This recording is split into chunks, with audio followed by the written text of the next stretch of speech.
Hello बच्चों, let's see this question. The incorrect statement regarding the reaction given below. Okay, reaction में हमें दिए गए हैं that is substance A, that is compound A, N dimethyl aniline. ये react हो रहा है NaNO2 के साथ in presence of HX to form the B. तो हमें ऑप्शन ए में दिया है the electrophile involved in the reaction is NO plus. Option B, B is N-nitroso-ammonium compound. C. The reaction occur at low temperature. And option D. The product B formed in the above reaction is para-nitroso compound at low temperature. तो इस question में जो हमें compound दिया है starting compound that is NN dimethyl amine, ये react हो रहा है NaNO2 के साथ and in presence of HX.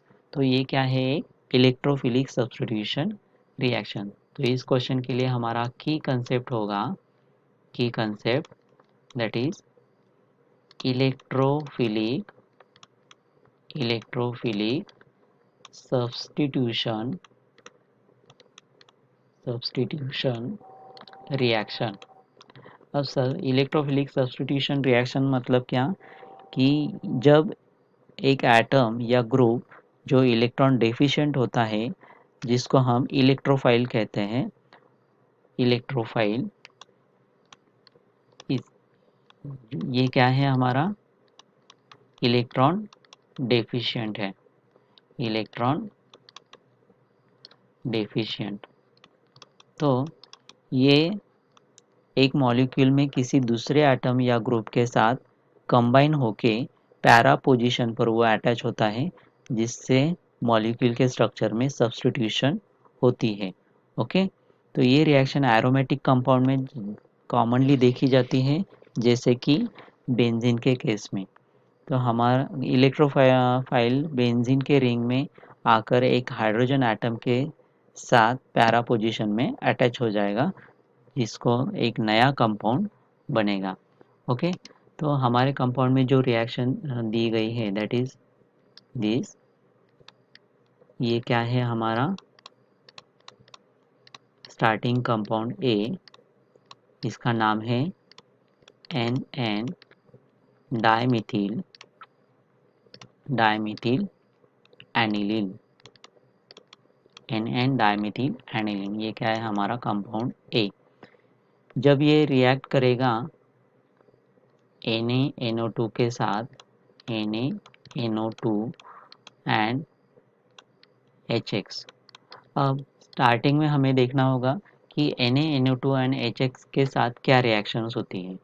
Okay, तो अगर हम यह इसकी रिएक्शन देखें, NaNO2 is react with HX molecule, तो वो क्या फॉर्म करता है जनरली, HNO2 एंड NaX.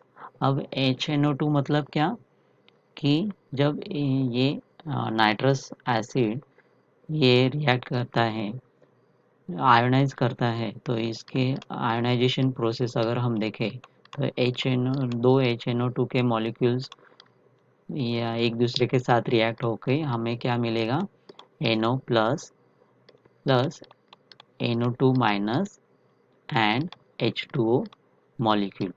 तो इसमें हमारे ये क्या है, nitrosonium ion, nitrosonium ion.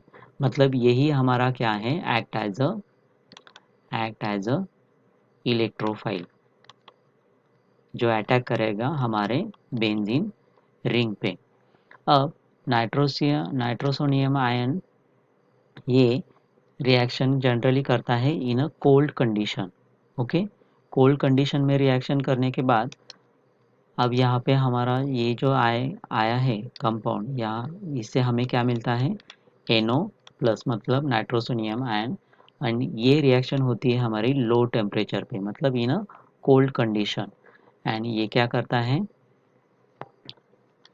Product हमें पैरा पोजीशन पे प्रोडक्ट अटैच होगा हमारा, that is NM dimethyl aniline as it is, and para position पे हमारा इलेक्ट्रोफाइल अटैच होगा. ओके, पैरा पोजीशन पे इलेक्ट्रोफाइल अटैच होगा एंड H प्लस एंड बाहर निकलेगा। तो ये हमारा प्रोडक्ट जो है इसका नाम है that is para nitroso, para nitroso N N N N dimethyl dimethyl aniline. Okay, तो हमें रिएक्शन में क्या मिल रहा है, पैरा नाइट्रोसो डेरिवेटिव मिल रहा है। ओके, तो अगर हम ऑप्शन को देखें तो फर्स्ट ऑप्शन है that is electrophile involved in the reaction is NO plus. तो हमारे रिएक्शन में इलेक्ट्रोफाइल कौन सा है, नाइट्रोसोनियम आयन, मतलब ये स्टेटमेंट भी सही है। अब सेकेंड स्टेटमेंट जो हमें दिया है that is P is N nitroso ammonium compound.